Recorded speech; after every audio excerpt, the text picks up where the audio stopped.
கடந்த 50 வருஷமா இங்க யாரு படம் வந்தாலும் சரி, யாரு படம் வரலனாலும் சரி, யாரு படம் நடிச்சிட்டு இருந்தாலும் சரி, எங்க சூப்பர் ஸ்டார் தலைவர் ரஜினிகாந்த் அவர்களை பத்தி தான் பேச்சே அடிப்படும். தலைவரோட படம் அடுத்தது இது, தலைவரோட படம் அடுத்தது ஜெயிலர் 2 ஓடிட்டு இருக்கு, ஷூட்டிங் போயிட்டு இருக்கு.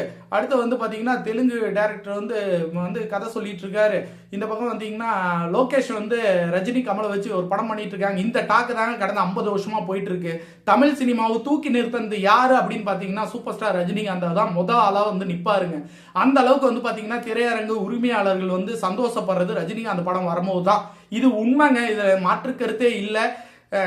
அள்ளி சல்லிங்கெல்லாம் வேற மாதிரி பேசிட்டு இருக்கோம். அள்ளி சல்லிங்க பேச்செல்லாம் கேட்கவே கேட்காதீங்க. அள்ளி சல்லிங்க வந்து 4 காசு பிச்சை எடுத்துட்டு கோல்டு காயினுக்காக கண்ட மைனிக்கு பேசுவாங்க. அதெல்லாம் இங்க விஷயமே இல்லை. உண்மை என்ன?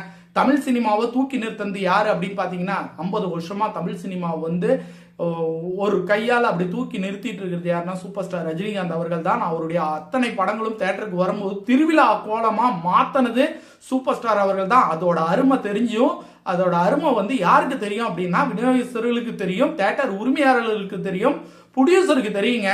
ஒரு படம் எடுத்தவன் இன்னொரு படம் வந்து எடுக்கணும் அப்படின்னா ரஜினிகாந்தை வச்சு எடுக்கணுமா, நான் உடனே வரேன் அப்படிங்கிற அளவுக்கு வந்து பாத்தீங்கன்னா ரஜினிகாந்த் படம் எடுத்தோம்னா நம்ம எந்த இடத்துலயும் நம்ம லாஸ் ஆக மாட்டோம், படம் சூப்பர் டூப்பர் ஹிட்டா ஆகும் அப்படிங்கிற நம்பிக்கை கிரியேட் பண்ணது யாரு அப்படின்னு பாத்தீங்கன்னா சூப்பர் ஸ்டார் ரஜினிகாந்த் அவர்கள்.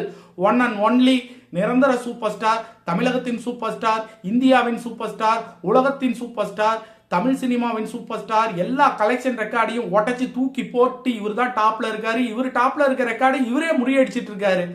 இந்த அளவுக்கு பெருமை கொண்ட நம்முடைய சூப்பர் ஸ்டார் அவர்களுக்கு 50 வருடம் திரைத்துறையை முடிச்சிருக்காரு. அவருக்கு ஒரு பொன்விழா ஏற்பாடு இன்ன வரைக்கும் பண்ணலமா, மிகப்பெரிய வருத்தமா இருக்கு. தலைவர் அதை எதிர்பார்க்க மாட்டாரு. ஆனா இந்த அள்ளி சல்லிங்களுக்கு இது கூட தோண மாட்டேங்குதேன்னு வருத்தமா இருக்குங்க.